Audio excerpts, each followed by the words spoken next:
Ta-da! The Rocky Talks. Ta-da!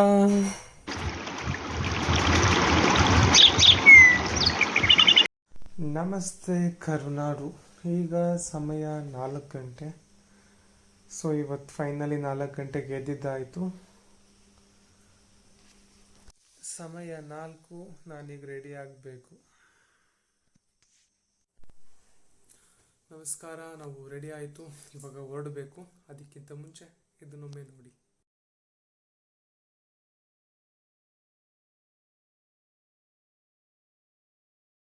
So ಇವಾಗ ನಾವು ಟೆಂಪಲಿಗೆ ಹೋಗ್ತಾ ಇದ್ದೀವಿ. Let's go. ಬೆಳಿಗ್ಗೆ 5 ಗಂಟೆಗೆ ಈ ಮಳೆ ಸುರಿತಿರೋ ಟೈಮಲ್ಲಂತೂ ತುಂಬ ಚಳಿ ಇರುತ್ತೆ. ಒಂಥರ ಚೆನ್ನಾಗಿರುತ್ತೆ, ಒಂಥರ ಥಂಡಿ ಇರುತ್ತೆ.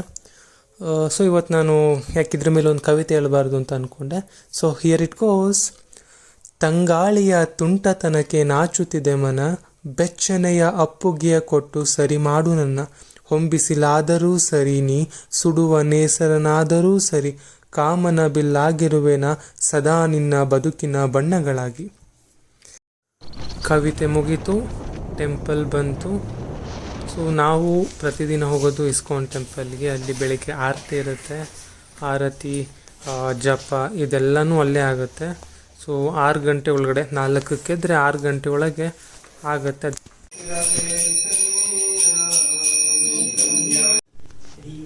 ಎಷ್ಟು ಪ್ರಶಾಂತವಾಗಿರುತ್ತೆ ಅಂದರೆ, ಈ ಕತ್ತಲನ್ನು ಓಡಿಸ್ಲಿಕ್ಕೆ ಆ ದೀಪದ ಬೆಳಕೆ ಸಾಕು.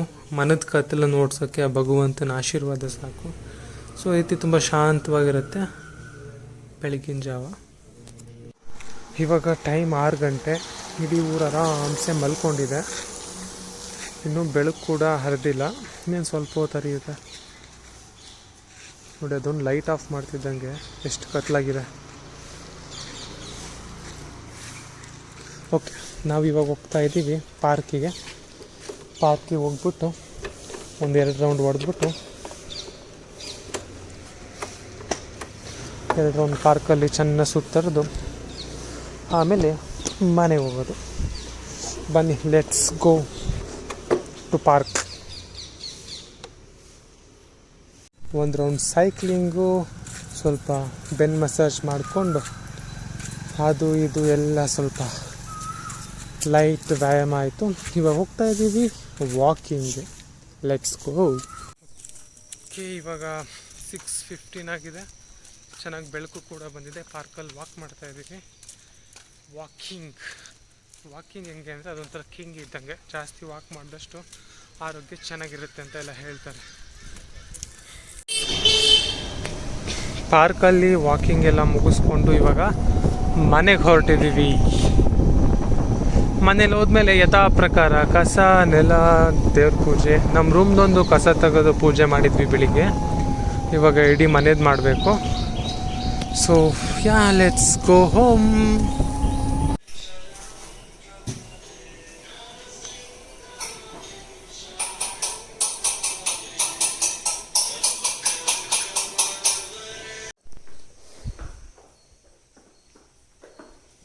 ಕಸ ನೆಲ ಎಲ್ಲ ಆಯಿತು. ನಾವು ಬೆಳಿಗ್ಗೆ ಒಂದು ಅಭ್ಯಾಸ ರೂಢಿ ಮಾಡ್ಕೊಂಡಿದ್ದೀವಿ. ಅದು ರಾಗಿ ಗಂಜಿ ಕುಡಿಯೋದು. ಬೆಳಿಗ್ಗೆ ಎದ್ದು ಖಾಲಿ ಹೊಟ್ಟೆಯಲ್ಲಿ ರಾಗಿ ಗಂಜಿ ಕುಡಿತೀವಿ.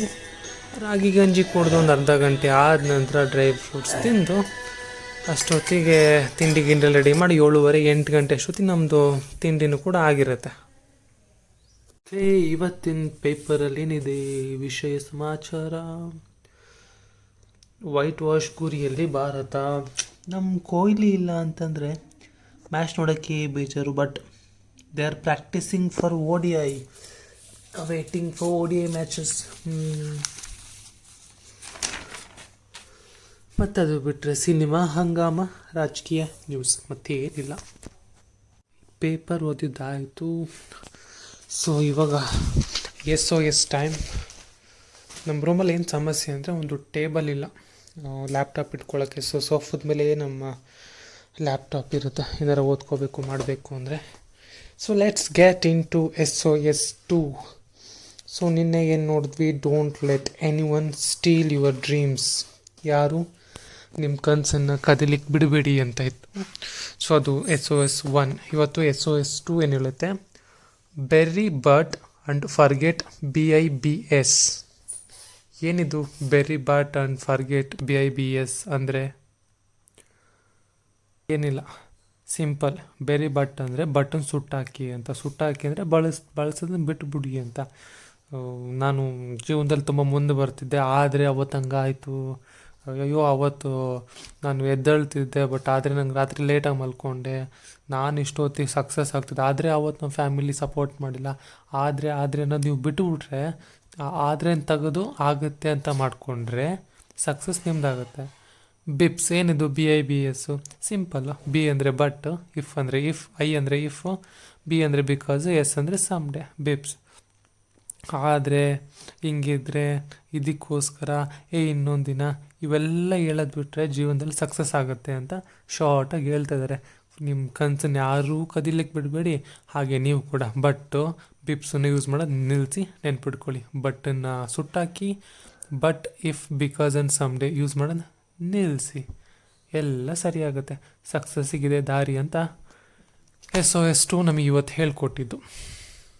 ಸೊ ಲೈಟಾಗಿ ಇವತ್ತು ಬಿಸಿಲು ಬಂತು ಅಂತ ಅಂದ್ಕೊಂಡಿದ್ದೆ ತಡ, ಮತ್ತೆ ಸೂರ್ಯ ಎಕ್ಸ್ಟ್ರಾ ಆಯ್ತಾಯ್ತು ಮಳೆ ಇವತ್ತು.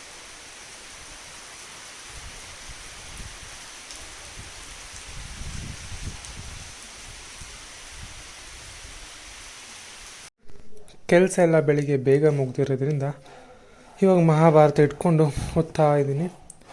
ಆಲ್ಮೋಸ್ಟ್ ಇಷ್ಟು ಮುಗಿಸಿದ್ದೀನಿ, ಒಂದಿಷ್ಟಿದೆ. ಈ ಥರದ್ದೇ ಇನ್ನೂ 3 ಬುಕ್ ಇದೆ. ಸ್ಟಾರ್ಟಿಂಗ್ 2 ಪರ್ವಗಳು ಬರ್ತವೆ, ಆದಿಪರ್ವ, ಸಭಾಪರ್ವ ಅಂತ. ಅದಷ್ಟೇ ಎಷ್ಟಿರೋದು, ಇನ್ನೂ ಕತೆ ತುಂಬ ದೊಡ್ಡದಾಗಿದೆ ಮಹಾಭಾರತ. ಮಧ್ಯಾಹ್ನ ಊಟ ಮಾಡಿಕೊಂಡು ಆರಾಮಾಗಿ ಸ್ವಲ್ಪ ಹೊತ್ತು ನ್ಯಾಪ್ ಮಾಡಿದೆ. ಬೆಳಿಗ್ಗೆ ಬೇಗ ಎದ್ದಿದ್ದ ಕಾರಣ ಎದ್ದು ಹೊರಗಡೆ ಹೋಗೋ ಪ್ಲ್ಯಾನ್ಸ್ ಇತ್ತು, ಬಟ್ ವಿಪರೀತ ಮಳೆ ಒಂದೇ ಟೈಮಲ್ಲಿ ಹಿಡಿದ್ಬಿಡ್ತು. ನಿಧಾನಕ್ಕೆ ಬಂದರು, ಆಮೇಲೆ ಸುರಿತು ಸರ್ಯಾಗೆ ಸುರಿದೋಯ್ತು. ಸೊ ಇನ್ನೇನು ಐ ಥಿಂಕ್ ಇವತ್ತು ಅಂತ ಏನು ಮಾಡಲಿಲ್ಲ. ಸಂಜೆ ಆರತಿನೂ ಕೂಡ ಮುಗೀತು. ಇವಾಗ ಭಗವದ್ಗೀತೆ ಇಟ್ಕೊಂಡು ನೈಟ್ ತನಕ ಭಗವದ್ಗೀತೆ ಮಹಾಭಾರತ ಓದಿ ಪಾಚ್ಕೊಳ್ಳೋದು. ಮತ್ತು ಬೆಳಿಗ್ಗೆ ಎದ್ದೇಳಬೇಕು 4 ಗಂಟೆಗೆ, ಬೆಳಿಗ್ಗೆ ಆರತಿಗೆ ಹೋಗಬೇಕು. So that's all for today. ನಾನು ಇವತ್ತು ಈ ವ್ಲಾಗ್ನ ಇಲ್ಲಿಗೆ ಎಂಡ್ ಮಾಡ್ತಾಯಿದ್ದೀನಿ.